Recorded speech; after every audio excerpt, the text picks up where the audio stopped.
definitivamente nós estamos com um cenário de eleições bastante indefinido. É uma eleição assim, disputadíssima, né? Um número muito grande de candidatos, pensamentos muito díspares entre os candidatos, e isso representa uma fonte de incertezas bastante importante. Todas as vezes que um grau de incerteza numa economia aumenta, especialmente se essa economia tem alguma vulnerabilidade, como é o caso da economia brasileira, né, que é bastante vulnerável do ponto de vista fiscal e tudo, vem a dúvida sobre se medidas de ajuste, né, do nosso brutal desequilíbrio fiscal, que implica uma trajetória crescente da dívida, né, correndo o risco de a gente não ter condições de pagar essa dívida no futuro. Então, todas as vezes que as incertezas aumentam, as dúvidas com relação a se ajustes importantes serão feitos ou não, também cresce. E aí, os prêmios de risco do país, né, em transações internacionais, em particular, títulos emitidos por governos, no caso pelo governo brasileiro, tem lá uma taxa de juros que embute um prêmio com relação aos juros praticados nos países considerados mais seguros, como os Estados Unidos, a Alemanha, a Suíça e o Japão. Esse prêmio de risco, quando sobe, ele tem efeitos bastante desagradáveis para a economia, né?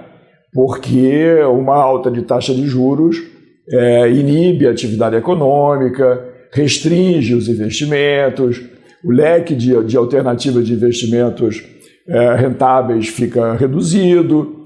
Em particular, vem dúvidas quanto à veracidade, digamos assim, de retornos esperados. Eu faço uma conta para o meu projeto, encontro uma determinada taxa de juros, eu não sei, a incerteza em torno desses números assusta e inibe, então, a atividade econômica.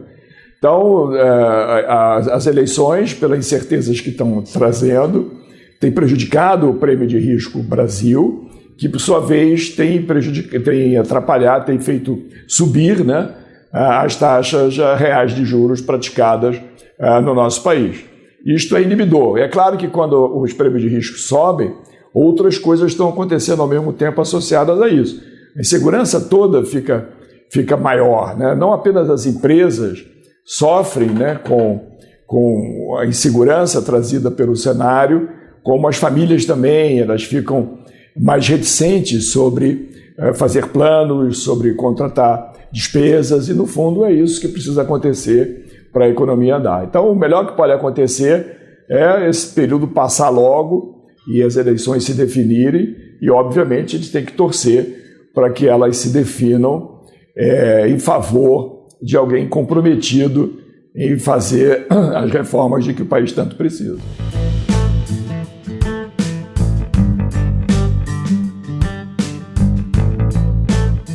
Os estudiosos do processo de crescimento econômico têm ressaltado nos últimos anos que os fatores que inibem o crescimento econômico de um determinado país são inúmeros.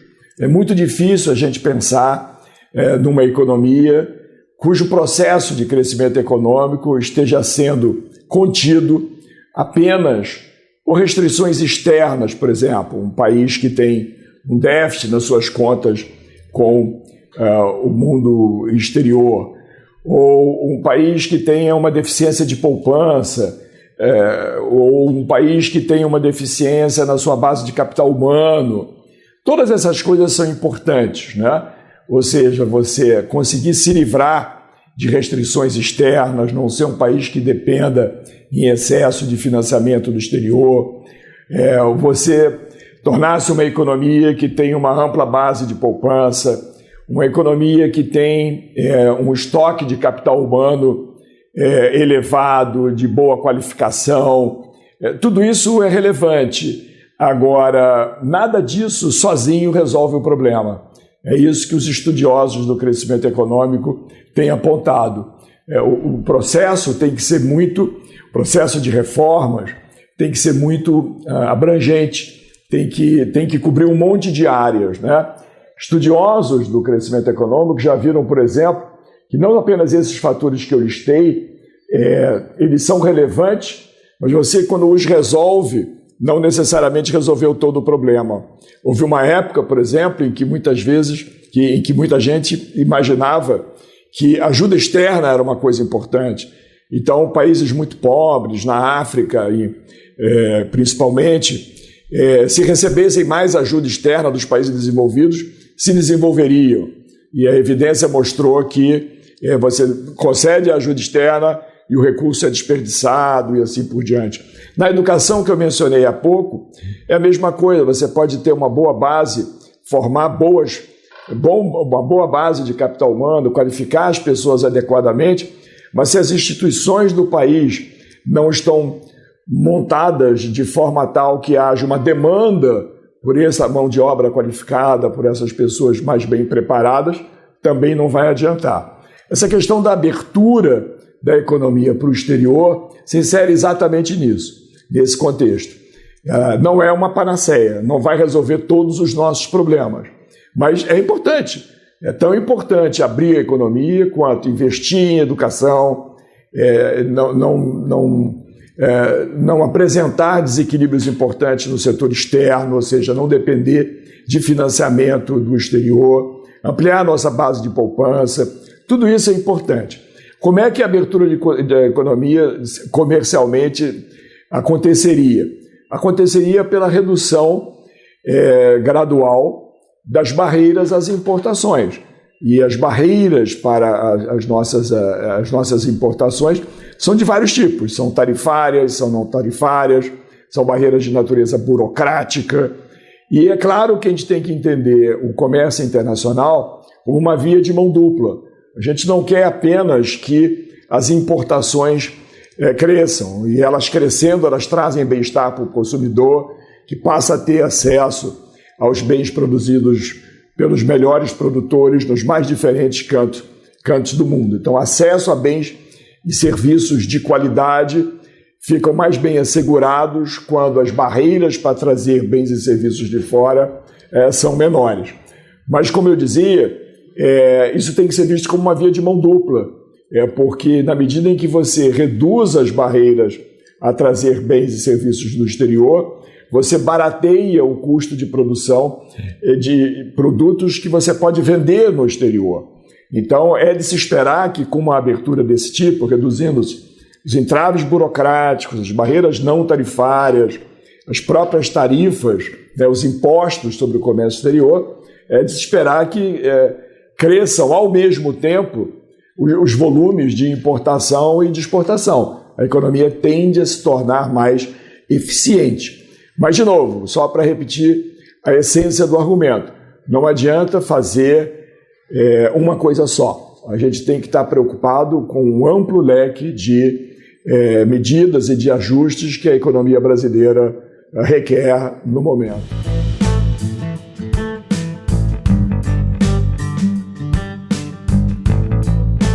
A guerra comercial iniciada pelo presidente Trump e que tem envolvido não apenas a China, mas alguns outros países, em princípio, eu tendo a acreditar que o envolvimento dos Estados Unidos nesses conflitos comerciais com outras regiões, a Europa, os vizinhos dos Estados Unidos, o Canadá e o México, acabarão sendo resolvidos de alguma forma, porque impor barreiras às importações é sempre custoso para quem o faz.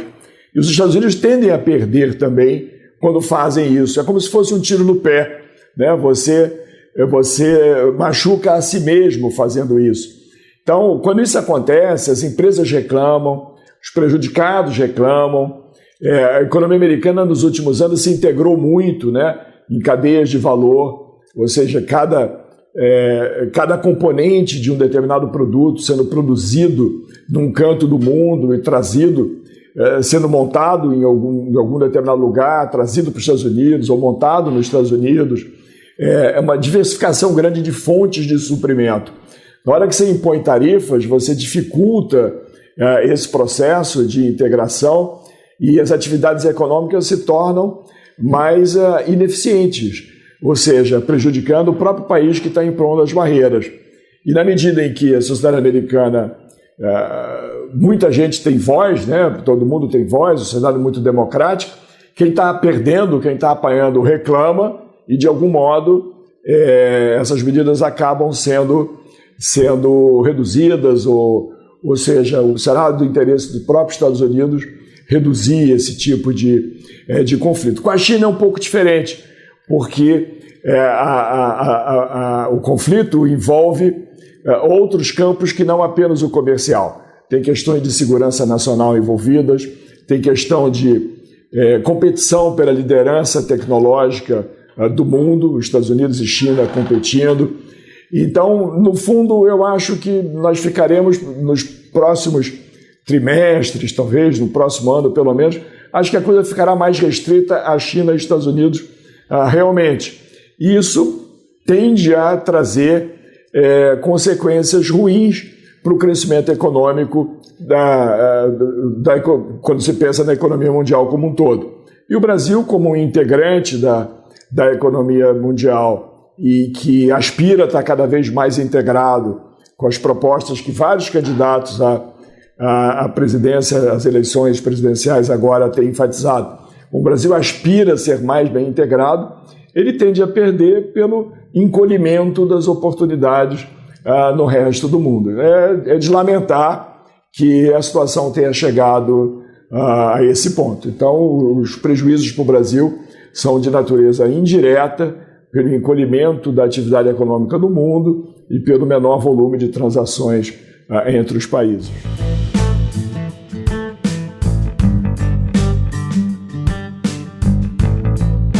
Particularmente de agosto para cá, dois países emergentes despontaram como problemáticos, como países que estão experimentando crises profundas. A Argentina, mencionada, e a Turquia. Numa primeira fase, o que acontece em um certo número de países emergentes, no caso nesses dois, tende a ter um efeito de contágio em cima dos demais emergentes, especialmente dos outros emergentes que também têm as suas vulnerabilidades. A Argentina e a Turquia têm em comum um excesso de dolarização. São economias nas quais a moeda estrangeira tem um papel muito importante. Por exemplo, na Argentina, títulos do governo são emitidos em moeda forte, em dólar. Na Turquia, o sistema bancário acolhe depósitos em moeda forte, empresta recursos em moeda forte, em euro ou em dólar. Então, são economias dolarizadas e, obviamente, nenhuma delas é emissora de moeda forte. Isso representa um risco muito grande. Então, a vulnerabilidade desses dois países, no caso da Argentina, é um endividamento mais do setor público, e no caso da Turquia, o setor público até deve pouco, mas o setor privado deve muito em moeda estrangeira. Esse aqui é o ponto. Então, é uma vulnerabilidade muito acentuada, e que é o que está por trás dessa crise toda que a gente tem visto. No caso do Brasil, nós não temos o desequilíbrio externo que a Argentina e a Turquia têm, mas nós temos uma vulnerabilidade fiscal importante. A dívida pública brasileira, em termos brutos, de 2014 para cá, subiu de 53% do PIB para 77% do PIB. É uma alta muito vertiginosa, muito rápida e que nos torna vulneráveis. Então, como eu estava dizendo, quando acontece uma crise em país emergente, a primeira coisa que a gente vê como resultado é que isso se espalha para um número maior de países, principalmente pelos países que têm uma certa vulnerabilidade. Então, num primeiro momento, o contágio é generalizado. Depois, quando a poeira assenta um pouco, os investidores olham e falam assim, bom, só um instante, por que eu estou tão preocupado com o país A, B e C se o problema está só em outros e esses mencionados não são vulneráveis, não tem nada de muito sério para acontecer com eles?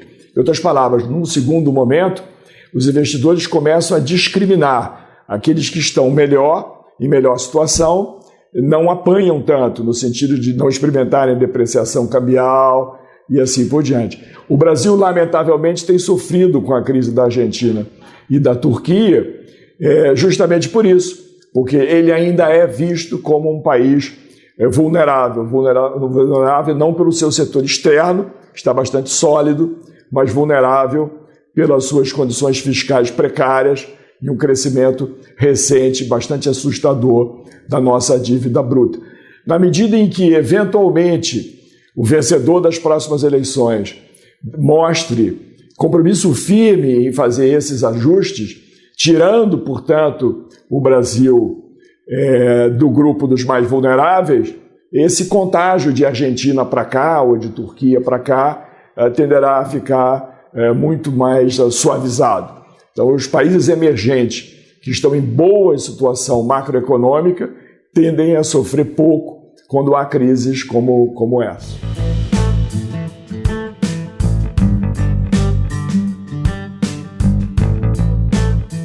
Um dos problemas mais sérios do Brasil hoje é a falta de confiança. Os agentes econômicos, de modo geral, estão pouco confiantes no futuro do país. E uma das razões principais para isso tem a ver justamente com o desequilíbrio fiscal. Esse é um assunto que está nos jornais permanentemente, nas primeiras páginas dos jornais. Todo mundo acompanha. Não são apenas os especialistas que acompanham esses desequilíbrios. Então, todo mundo sabe que nós temos contas desequilibradas. Como é que você faz para ajustar uma conta desequilibrada no seu âmbito pessoal, no âmbito da sua família?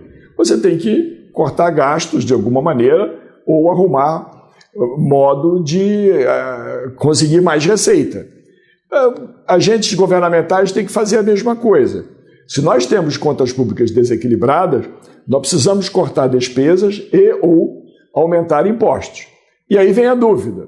Os agentes econômicos, famílias, indivíduos e empresas, principalmente, se perguntam, bom, enfrentaremos fatalmente, porque a situação não pode ficar desse jeito, a dívida pública não pode crescer no ritmo que está crescendo, ajustes terão que acontecer, então, fatalmente, mas eu não sei que tipo de ajuste. É corte de gastos? Que tipo de gasto? Isso vai afetar a minha vida? Não sei se isso vai afetar a minha vida. É aumento de impostos? Caramba, a gente já tem uma carga tributária tão alta, 33% do PIB. Será que a gente vai ter mais impostos? É uma dúvida grande. E isso inibe a atividade econômica. Os agentes econômicos ficam com medo. E o medo é uma coisa paralisante. Você não se movimenta, gasta menos do que gastaria, né, para ter um pouco mais de espaço, para ter recursos disponíveis para eventualidade, não investe, né, que é o que está acontecendo com as empresas. Então, uma agenda firme de reformas, ela precisa fundamentalmente corrigir nosso desequilíbrio fiscal. Quando isso acontecer, o grau de confiança dos agentes econômicos como um todo no futuro da economia tenderá a subir. E na medida em que isso de fato se materialize, nós vamos ver juros reais mais baixos, vamos ver ânimo redobrado para fazer investimentos, famílias mais confiantes de que o futuro será promissor. Então, eu diria que a agenda de reformas é extremamente relevante para tornar o nosso sistema econômico mais eficiente. É óbvio que o objetivo é sempre esse, mas principalmente atuará a agenda de reformas, atuarão no sentido de eliminar as incertezas relacionadas com o desequilíbrio das contas públicas e essa trajetória preocupante que a gente tem do nosso endividamento público.